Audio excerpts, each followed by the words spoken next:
It was barely 7:10 a.m. on a Monday, the kind of gray morning Colorado Springs was known: forgery wind, pale sun behind heavy cloud cover, and just enough chill in the air to sting your fingers.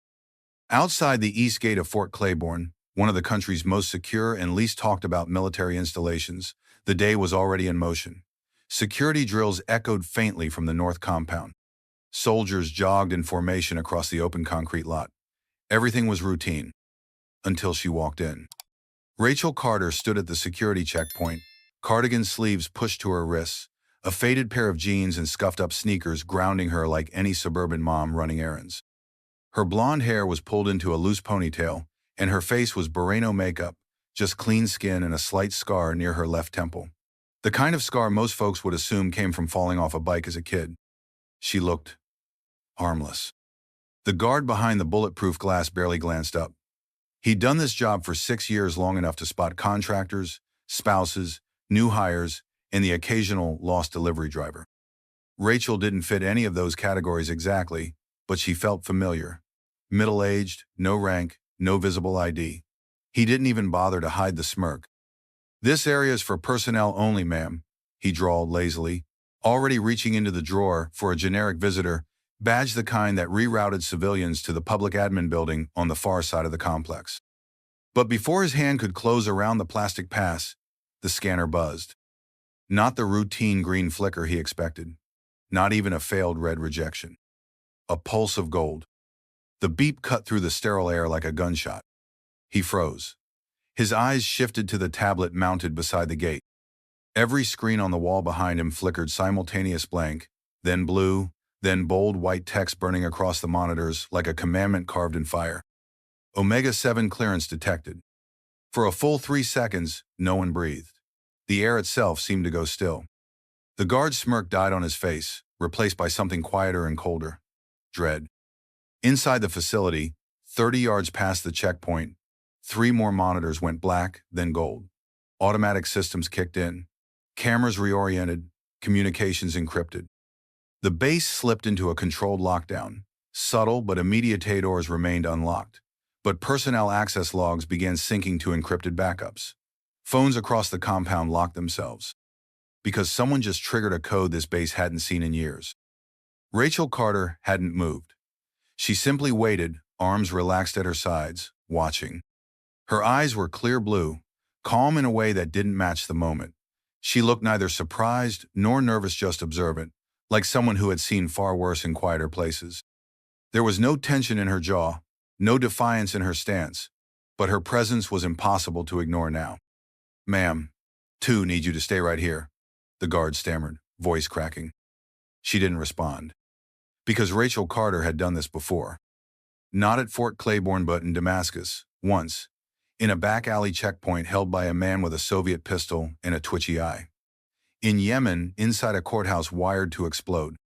In Syria, where she'd gone dark for 42 days and come back with 3 names, 6 locations, and a scar no one could see. This was familiar terrain. And yet to them, she was still invisible, forgettable. Until the scanner turned gold.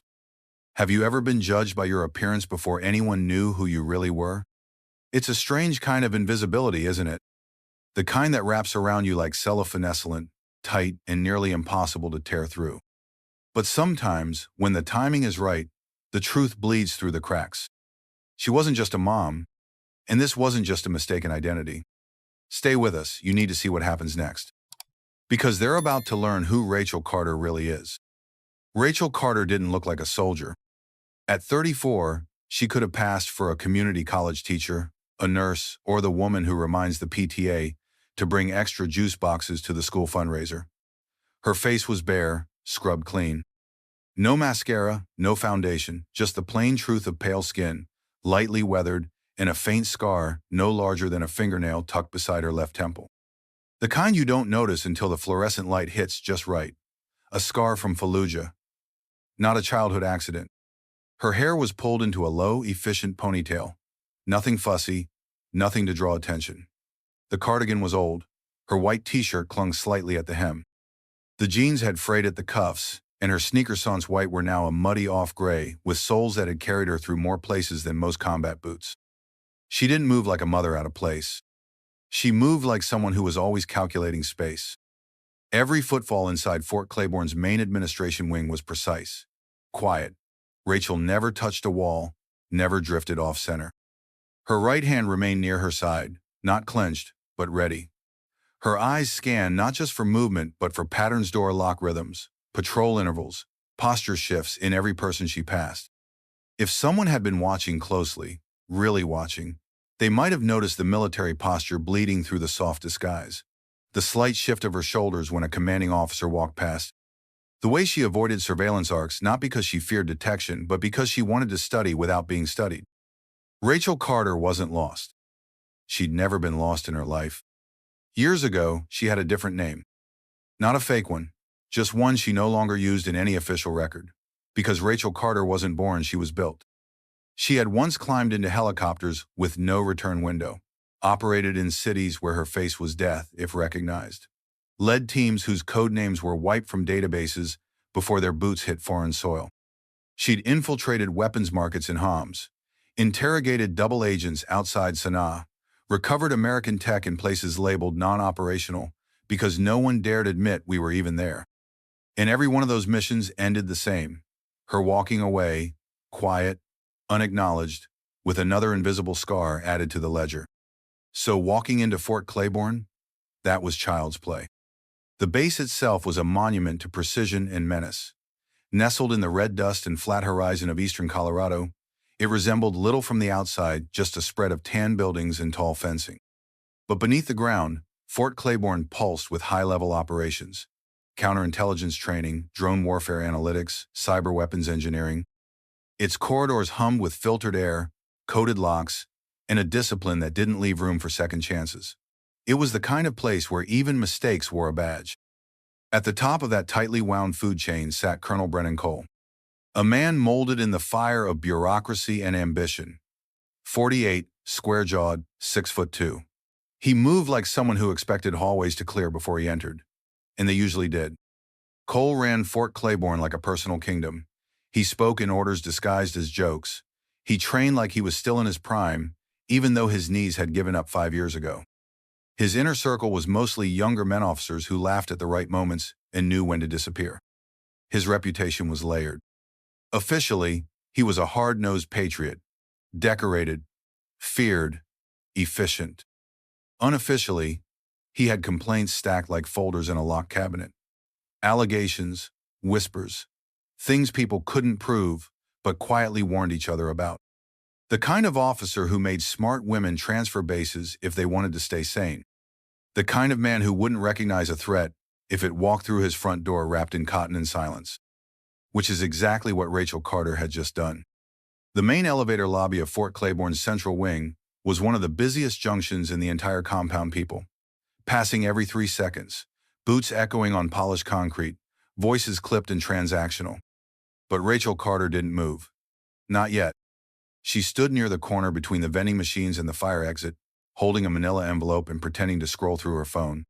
To the casual observer, she looked like an admin assistant waiting for clearance or a civilian contractor confused by the directory. Her posture was loose, casuals lightly slouched like someone used to being overlooked. But her eyes were tracking. It had been 17 minutes since Colonel Brennan Cole had emerged from the restricted command corridor. She'd watched him stop at 2 offices, slap the backs of 3 junior officers, laugh his way through a joke about field rations, and correct a warrant officer's uniform detail with the pomp of a man auditioning for a statue. What interested her wasn't just him, but the gravitational pull he exerted. People shifted when Cole walked by. They gave him more space than protocol required. Conversations paused when he approached, and often didn't resume until he passed. His voice, deep, deliberate, tinged with false familiarity, could be heard even through closed doors. His laugh, in particular, had a tactical quality to it. Loud, jarring, designed to interrupt, to dominate the soundscape of a room. It was less a sound and more a claim. I'm in control here. Rachel didn't flinch at any of it. She was busy collecting. From her spot, she noted the way 2 junior officers stood straighter the moment Cole entered their line of sight. The tight-lipped smile from the base psychologist as she passed him in the hallway. The young corporal near the coffee station who turned his back entirely when Cole walked by, shoulders stiff. Fear, resentment, obedience. Rachel filed each reaction away the same way she'd once memorized guard rotations in Damascus, calmly, thoroughly, without emotion. Across from her, two privates walked by. One whispered, not bothering to lower his voice. Probably another lost secretary. The other snorted. Yeah, you'd think HR could post a damn map. They didn't see her glance toward them, didn't see how her left hand twitched briefly before she clasped it with her right. Not in anger, not even in frustration. In practice, Rachel Carter was a collector of condescension. She didn't fight it. She curated it. Every careless remark, every sideways glance, every moment someone dismissed her as irrelevant or mistaken. These things had once made her angry. They'd once made her doubt. But that was before Tehran, before she learned how to turn perception into camouflage and invisibility into a blade. She breathed in through her nose, exhaled slowly, and began counting down from 10. In Farsi. The way she'd learned to do in a safe house above a shuttered pharmacy, where every hour brought a new knock on the wrong door. She reached 7 before the urge to react dissolved. She'd use Arabic next, then Mandarin. Languages weren't just tools, they were grounding wires, each syllable a tether to control. Cole had moved to the glass corridor near the command balcony. He was animated now, hands gesturing broadly as he told a story to his circle of officers, something about a training exercise that left 3 Rangers in tears. His audience laughed. Not because it was funny, but because they were supposed to. Rachel watched him the way a sniper watches wind. Not emotionally, not morally, just for the pattern. She could tell he was nearing the end of the story. His tempo was climbing. His posture was tightening. And soon he'd be looking for someone else to demonstrate control over. Let them believe what they wanted. Let them stay convinced she was harmless. Let them look at her and see nothing more than a quiet woman with old shoes and a badge that meant nothing. They'll reveal who they really are soon enough, she murmured, just under her breath. Then she shifted her stance, just a little, to make herself more visible in his periphery. It wouldn't be long now. Colonel Brennan Cole pushed through the double doors of the secure conference room, still mid-sentence in a story that was clearly meant to impress. 3 of them crying by the end of it. Rangers. Not cadets, Rangers. His voice carried like a shot, deep and performative, meant to cut across chatter and dominate the space. His small entourage followed closely, 3 junior officers in uniform, all nodding, all grinning on cue. He spotted her just past the elevator bay. Standing near the wall with her hands tucked calmly in front of her, Rachel Carter didn't flinch when he looked straight at her. Didn't shift, didn't drop her eyes, didn't pretend to be anywhere else. That alone annoyed him. You lost, sweetheart? Cole called out across the corridor, his tone syrupy with mock concern. The hallway felt quieter, not silent, but that sticky kind of quiet where curiosity rises like heat. Rachel said nothing. He began walking toward her, his boots loud, his chest puffed, posture wide enough to claim space and push hers out. He stepped into her path, stopping just a little too close. The cafeteria's that way, he said, jerking his thumb without looking. Unless you're planning to redecorate the carpet in HR, you probably took the wrong hallway.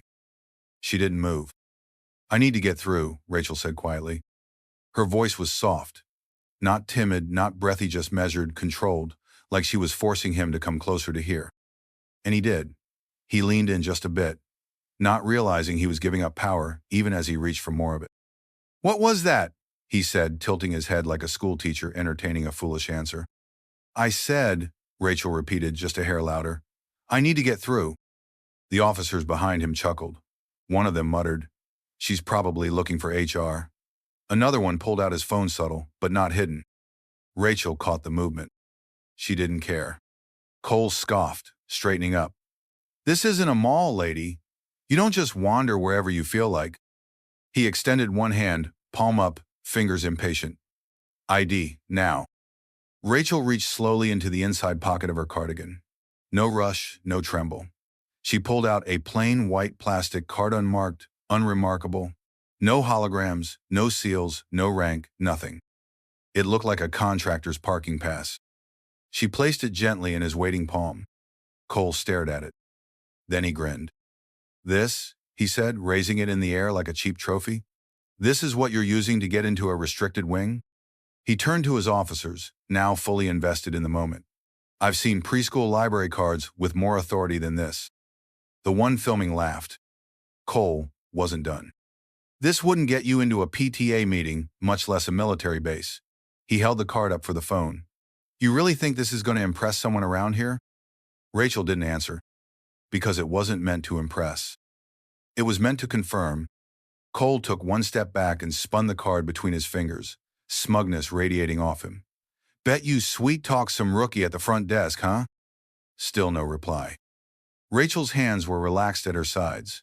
She glanced around the hallway, once took in the gathering crowd, the way junior enlisted personnel stood slightly back, how no one intervened. How this was exactly the kind of moment people let happen because it was easier not to get involved. Cole moved like he was wrapping it up. Well, he said, already reaching for her arm, let me show you what a real ID looks like. He gripped her wrist not hard, but firm enough to call it physical contact, and began turning toward the main checkpoint. Rachel let him. Her posture gave the illusion of compliance, but her breath was steady. Inside, she was counting. Not seconds, not steps, but distance to the scanner. Cole was about to put on a performance. He had no idea it was going to be his last. And all the while, the phone kept recording. Because this, to him, was a punchline. He just didn't know he was the setup. Colonel Brennan Cole dragged her by the wrist, like a security guard escorting a shoplifter, not violently, but with just enough force to make a point. Rachel Carter didn't resist. Her feet moved calmly beside his, her expression unreadable, as if she were letting him rehearse authority one last time before it all fell apart. They reached the main security checkpoint, the same one she'd walked through quietly, less than an hour before. The guards there looked up, immediately recognizing Cole. One of them began to raise a hand in a half salute before freezing, confused by the scene. I'll handle this, Cole barked. He turned to the crowd that had followed him, officers and enlisted alike, half curious, half eager for a spectacle. This, he announced, holding up his own ID card, is what clearance looks like. He slapped it against the reader with a practiced flourish. Beep. Green light. Access granted. A few chuckles rippled through the audience. He looked smug, triumphant. Then he reached into his breast pocket, pulled out Rachel's white card, the same one he'd mocked moments earlier, and pressed it against the scanner. Nothing happened. For a heartbeat. Then, beep, red light. Cole turned, eyebrows raised, his grin widening as he opened his mouth ready to unleash one more insult. That's when the red light blinked again. And changed. To gold. Not just a flicker, not a glitch. A deep, pulsing gold that washed over the scanner like molten metal. Then the screen above the checkpoint flickered, turned black, and a single message bloomed across it in bright amber text. Omega-7 clearance detected. Every screen in the security station lit up at once: consoles, tablets, wall displays, even the smart glass along the side panel. The same words, the same color. Inside the facility, a different alarm sounded, not the standard siren for unauthorized access, but something lower, more resonant. A hum that vibrated in the walls, in the ribs, in the subconscious. It didn't demand attention, it seized it. The kind of alarm nobody heard unless something outside the normal chain of command had walked in the door. Phones in the room buzzed, once then froze. Screens locked. Cameras went black. Automatic counter-surveillance protocol activated. The phone in the young officer's hand, the one who had been filming, disabled instantly. Storage encrypted and inaccessible. His thumb hovered uselessly above a dead screen. Everyone in the corridor went still. No more laughing, no more snide glances. Even Cole blinked in confusion. Rachel hadn't moved. Then she straightened. It was a subtle shift, but in the silence, it echoed. Her spine lengthened, her hands relaxed, her chin lifted just slightly, not in arrogance, but in command. Her posture transformed from passive to absolute. She wasn't asking for passage anymore. She was being acknowledged. The guards behind the scanner stood at attention without thinking. Years of training kicked in, reflexive and immediate. One of them whispered, "Ma'am," before catching himself and saluting. Rachel returned the salutation, efficient, effortless. Cole looked down at the card still in his hand, as if it might somehow explain what he just triggered. His jaw moved, but nothing came out. He wasn't alone. The personnel who had laughed a minute ago were now frozen in place, unsure whether to speak, leave, or disappear. Because Omega-7 wasn't a myth anymore. It stood right in front of them, in running shoes and a cardigan. Omega-7.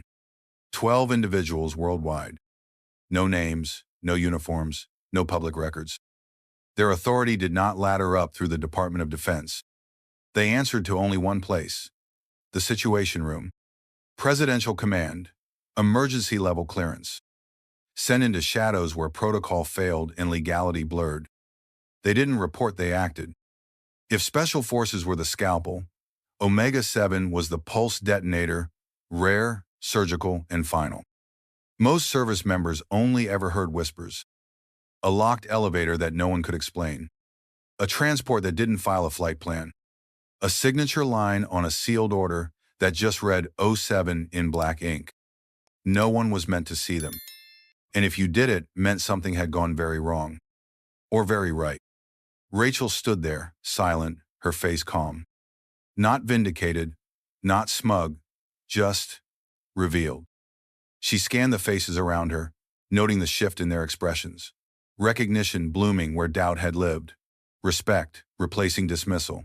Shame replacing humor. Her cardigan looked the same. But suddenly, no one saw it as weak. They saw it for what it had always been: camouflage. Cole took a step back.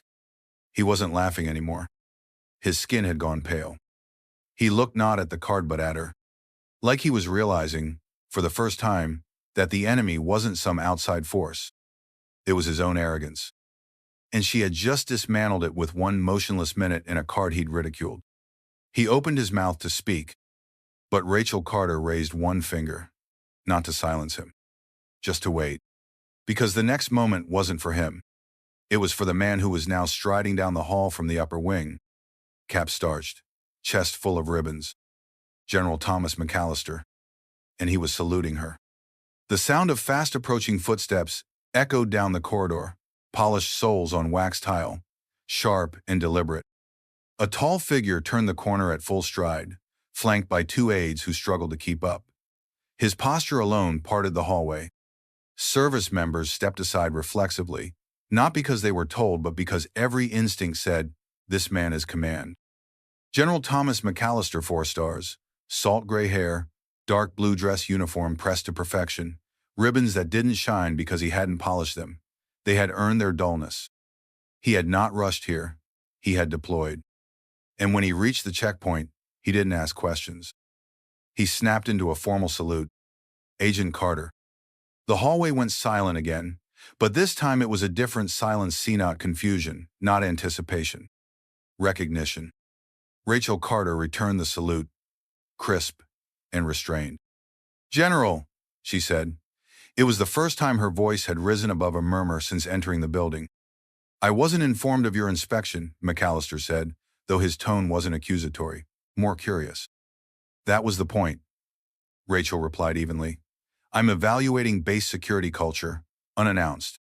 She let that word culture hang in the air like a loaded rifle. McAllister nodded once. He understood. Behind them, Colonel Brennan Cole had gone completely still. The color had drained from his face. The card in his hand now burned like a brand, still warm from the gold-lighted scanner. For the first time in his decorated career, he looked small. Rachel stepped forward, not dramatically, not for show, but with authority that didn't require amplification. There have been multiple reports, she said, over the past 6 years. Allegations of harassment, coercion, retaliation. Some submitted formally, most buried. I've read every one of them. She turned slightly, addressing no one in particular, and everyone. 3 suicides linked to command stress under this leadership. 7 transfers requested on mental health grounds. Dozens of complaints redirected, diluted, dismissed. Her eyes landed on Cole, cold, direct.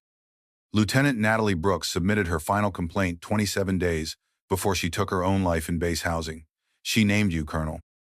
A murmur rippled through the crowd. Rachel's tone never changed. She was 28, biochem specialist. No prior incidents, no family history, but she had one recurring detail in every wellness report. You. Cole took a half step back, lips parting. I didn't know, he stammered, his voice barely above a whisper. No one told me she. You were told, Rachel cut in. You ignored it, because you could. Cole's eyes darted to McAllister, then to the surrounding personnel, searching for a lifeline. If I had known it was you, if I had known who you really were, her gaze narrowed. And what would that have changed? He blinked, confused. If I'd introduced myself up front, she continued, stepping closer, would you have treated me with professionalism, respect, basic human decency? He tried to answer. She didn't let him. Or would you have just hidden it better? A long, painful pause. You don't understand the pressure I'm under, Cole said desperately. The expectations what I'm managing here this base is. Rachel raised one hand, not loud, not dramatic, just a single, calm gesture, and it shut him down. I've operated under fire in 7 countries, she said. I've made calls that decided who lived and who didn't. I've lied to dying men to give them comfort in their last seconds. Don't talk to me about pressure, Colonel. Yours is paperwork and power games. Mine was survival. The silence that followed was absolute. Cole looked like a man unraveling every thread of bluster and bravado fraying at once. His hands hung at his sides, limp, his mouth opened and closed, trying to reach for something that might preserve the illusion. Then he went for the last refuge of every man on the brink. My family, he whispered. Please, I have a family. Rachel tilted her head slightly. Her voice dropped, not harsh, not cruel, just final. So did Lieutenant Brooks. It landed like a verdict. Cole broke. He turned away, shoulders sinking. No rebuttal came, no more words. Just the sound of a man realizing that every unchecked moment, every dismissed complaint, every hollow joke had led here. Rachel turned to McAllister. I'm recommending immediate resignation, she said, formal now. If he refuses, I make the call to Washington. We escalate. Full audit, congressional inquiry, public trial. Everyone understood what that meant. When Omega-7 called Washington, names didn't just disappear from rosters. They were erased from legacy. McAllister nodded once. No questions, no delay. Understood. Rachel turned back to Cole one last time. Not angry, not vindictive. Just certain. Your resignation, she said, or I start the next phase. And she didn't need to say what that looked like. Because everyone in that hallway, junior officers, seasoned NCOs, the silent bystanders knew one unshakable truth. She had the authority. And now, she had the evidence. The scanner's golden glow had faded, but its aftershock lingered in the hallway like smoke after detonation. Colonel Brennan Cole stood motionless near the wall, his face pale, breath shallow, resignation hovering on his lips like a final confession. General McAllister had stepped aside to place a discreet call. Rachel Carter remained where she was still, composed, silent as a verdict. But the silence didn't last. From the edge of the crowd, a young staff sergeant barely out of his 20s stood, frozen with a phone in his hand, still pointed downward. His knuckles were white. Rachel turned toward him. You just recorded a ghost, she said calmly. That has consequences. He blinked, confused, then slowly looked down at his screen. Locked. Disabled. The file he thought he was saving didn't exist anymore. Your device will be collected and secured, she continued, addressing him like she might a rookie soldier after a careless mistake on deployment. You'll be interviewed by a classified operations officer. Depending on what you've shared, if anything, you may face federal review. The young man's jaw tightened. I didn't know, he said quietly. Rachel nodded, not unkind. Now you do. 2 military police officers approached, slow and respectful. No aggression. Just order. The sergeant didn't resist as they gently took his phone and escorted him out. His head stayed bowed not in shame, but in realization. What he thought was entertainment had been espionage. The ripple of guilt hadn't stopped there. As the tension eased slightly, another voice broke through. A woman young, maybe mid-20s, in a crisp lieutenant's uniform stepped forward. Her hand trembled at her side. Ma'am. Her voice cracked, but she pushed through. Thank you. Rachel looked at her.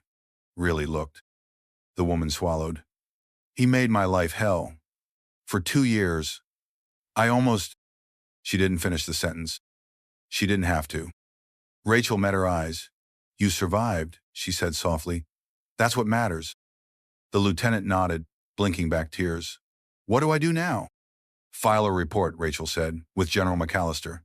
This time, someone will listen. The young woman exhaled like someone who hadn't been allowed to for years.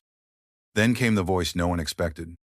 From the back, older, rougher sergeant major, well into his 50s, with 3 decades of service in the creases of his face. He didn't step forward. He just spoke. I should have done something, he said. Not to Rachel. Not to anyone in particular. To her, to them, to all of them. He wasn't seeking redemption. He was indicting himself. I knew, he said flatly. We all did. But he had friends, protection, connections. I told myself it wasn't my fight. Rachel turned toward him. Their eyes met this weighed with decades of complicity, hers with the gravity of what silence costs. It's everyone's fight, she said quietly. And for a moment, no one breathed. She wasn't talking about one base, or one colonel, or one suicide. She was talking about every silence that made abuse possible. And in that hallway, in that moment, dozens of people, across rank and roll, began reassessing everything they had ignored. The badge she wore didn't give her that power. Her choices did. No one stopped her as she walked out. No gates closed. No voices called after her. No medals handed out. No press. No fanfare. No name engraved on any wall. Rachel Carter passed through the outer security doors of Fort Claiborne the same way she'd entered, quiet, steady, unarmed. But everyone inside knew something had changed. She didn't leave like a hero. She didn't want to. She left like a mother with somewhere more important to be. Outside, the Colorado sun had finally burned through the morning cloud, casting long shadows across the base's parking lot. The wind smelled faintly of iron and pine. Rachel reached her rental sedan, slid inside, and closed the door. Then, and only then, she let herself breathe. Her phone buzzed. 3 missed calls, same number. 1 voicemail. She played it. Hi, Mommy. I got second place at show and tell today.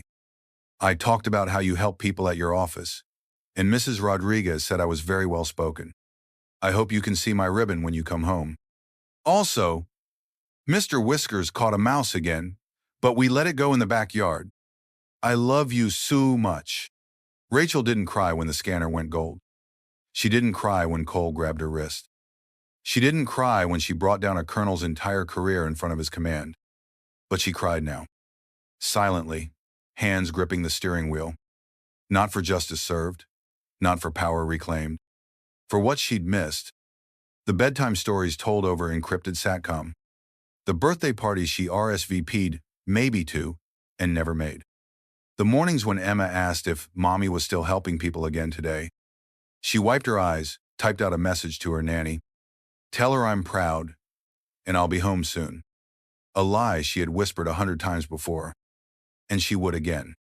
Because the calls always came. Another base. Another whisper. Another man hiding behind a badge. Another girl like Natalie Brooks who wouldn't survive without someone stepping in. Rachel pulled onto the highway. The mountain grew smaller in the rearview mirror.